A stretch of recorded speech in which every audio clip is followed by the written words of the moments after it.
เราจะละกิเลสเราต้องรู้จักกิเลส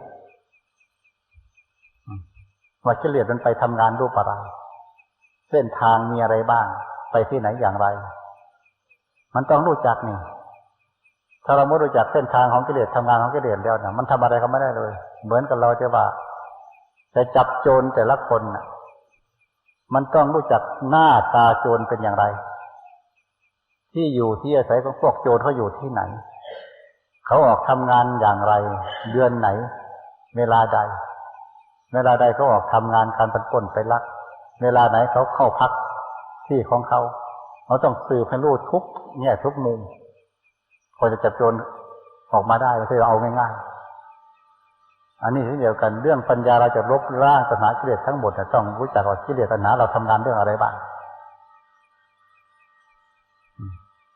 นี่ก็เป็นคนสอดส่องดูแลรอบคอบว่าปัญญาความรู้รอบความหมายปัญญาความรู้รอบคือรู้รอบเรื่องกิเลสตัณหาของตัวเองนั่นแหละแต่ละวันมาทำงานอะไรบ้างเราต้องรู้รอบเอาไว้รู้จะว่าจุดอ่อนของกิเลสมันอยู่ตรงไหนต้องหาจุดอ่อนจุดแข็งของเขาเมื่อเขามีเป็นอย่างนี้แล้วเนี่ยเราจะทำลายเขาอย่างไรจับเขาอย่างไรบ้างไม่ใช่ว่าจะจับง่ายๆกิเลสตัวเนี้ยเราต้องดูลายดูลวดดูราวเขาก่อนว่าเขาจะเผลอเมื่อไรเขาจะจับอย่างไรเขาได้ก็ต้องดูลวดลายของเขาไม่ใช่ว่าเห็นเขาจับง่ายๆนะเขาก็มีอาวุธเช่นเดียวกันนี่ว่าความฉลาดของกิเลสปัญหาไม่ใช่เรื่องธรรมดามันฉลาดมันสามารถจะทำให้เรามาเกิดกับโลกนี่ไร้กลับไร้กันมาได้มันฉลาดพอตัวเช่นเดียวกันถ้ามันไม่ฉลาดขนาดนี้เนี่ยมันไม่สามารถจะทำให้เรามาเกิดกับโลกนี่ไร้กลับไร้กันได้หรอกมันพอตัวมันแล้วนะกิเลสตัวนี้เราต้องยอมแพ้เข้ามาตลอดตั้งแต่กับนั้นจนกับปัจจุบันนี้ยอมแพ้เข้ามาก่อนนะแต่นี้ในชาตินี้เราเอาชนะเขาให้ได้จะเราต้องทำงานให้หนักเช่นเดียวกัน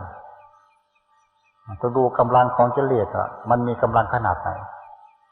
มีอะไรบ้างที่มันมีเป็นตัวสนับสนุนตัวป้องกันของเขาตัวสมุนกิเลสมันมีกี่ตัวหัวหน้ามันอยู่ตรงไหน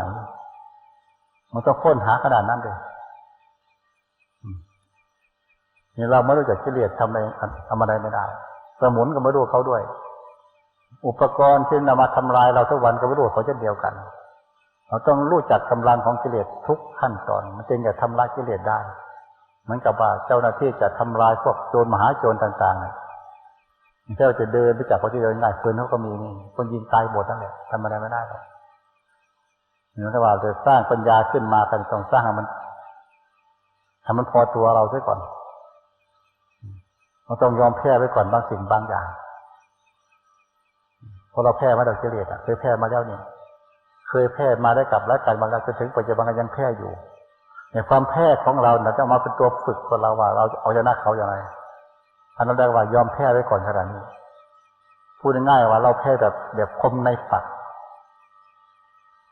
ดูกิริยามารยาทตัวเราส่วนหนึ่งเราแพ้กิเลสอยู่